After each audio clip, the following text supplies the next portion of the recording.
નમસ્કાર મિત્રો, કે ચેનલમાં આપનું હાર્દિક સ્વાગત છે. હું દિનેશ સિંહ રાઠોડ. આજે આપણે જોઈશું વડોદરાની અલ્પા શાહે 300થી વધુ છોડ સાથે ફ્લેટને બનાવ્યું હરિયાળું સ્વર્ગ.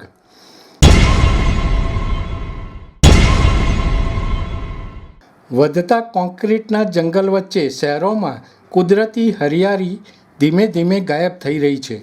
લોકો હવે કુદરતની નજીક રહેવા ગામડાઓ તરફ વળતા જોવા મળે છે, પરંતુ દરેકને એ શક્ય નથી બનતું.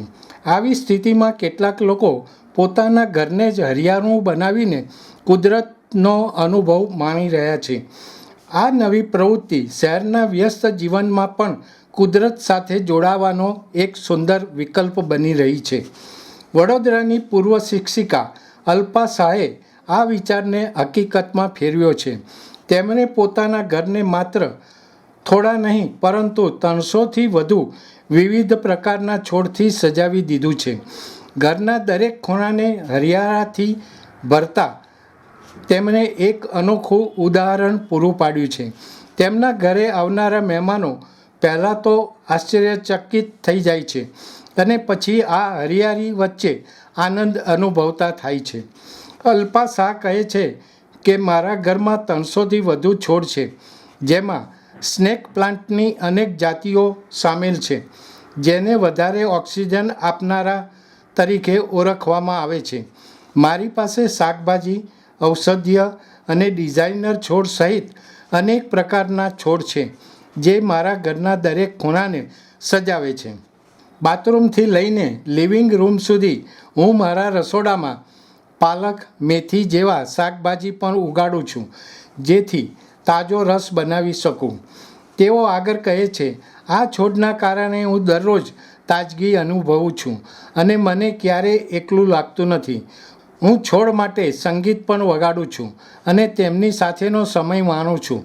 તૂટેલા ચાના કપ, વપરાઈ ગયેલી પાણી અને દૂધની બોટલ જેવી બિનઉપયોગી વસ્તુઓનો ઉપયોગ કરીને હું છોડ ઉગાડું છું, જેથી કચરાનો શ્રેષ્ઠ ઉપયોગ થાય. અલ્પા શાહે BSc ફિઝિક્સમાં અભ્યાસ કર્યો છે અને મોન્ટેસોરી કોર્સ પણ કર્યો છે. તેઓએ દુબઈમાં 15 વર્ષ સુધી શિક્ષણ ક્ષેત્રે સેવા આપી અને ત્યારબાદ વડોદરા પરત ફરીને છેલ્લા ઘણા વર્ષોથી ગાર્ડનિંગમાં જોડાઈ ગયા છે. પોતાના ફ્લેટના દરેક ખૂણામાં અલગ અલગ પ્રકારના છોડ રાખીને તેમણે તેને એક સુંદર બગીચામાં ફેરવી દીધો છે. તેઓ કહે છે કે મને એવું લાગે છે કે હું મારા પોતાના બગીચામાં જીવું છું, જાણે કોઈ નાના ગામમાં રહેતી હોઉં. આ હરિયાળું વાતાવરણ તેમની સવારને ખાસ બનાવે છે, જ્યાં તેઓ ચાની ચુસ્કી સાથે છોડ વચ્ચે શાંતિનો આનંદ માણે છે. અલ્પા શાહ એક સ્વપ્રેરિત કલાકાર પણ છે અને હસ્તકલા ક્ષેત્રમાં પણ આગળ વધી રહ્યા છે.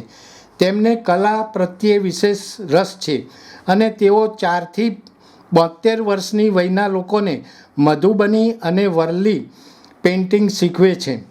તેમના ઘર બગીચાના કારણે તેઓ તેમના સમાજમાં ખૂબ જ જાણીતા છે અને ગાર્ડનિંગમાં રસ ધરાવતા લોકોને માર્ગદર્શન આપતા રહે છે. અલ્પા શાહની આ હરિયાળી પહેલ માત્ર એક શોખ નથી, પરંતુ શહેરમાં કુદરતને જીવંત રાખવાનો એક પ્રેરણાદાયક પ્રયાસ છે. દર્શક મિત્રો, અત્યારે આટલું જ. આવા વધુ સમાચારો માટે જોતા રહો કે ચેનલ. નમસ્કાર.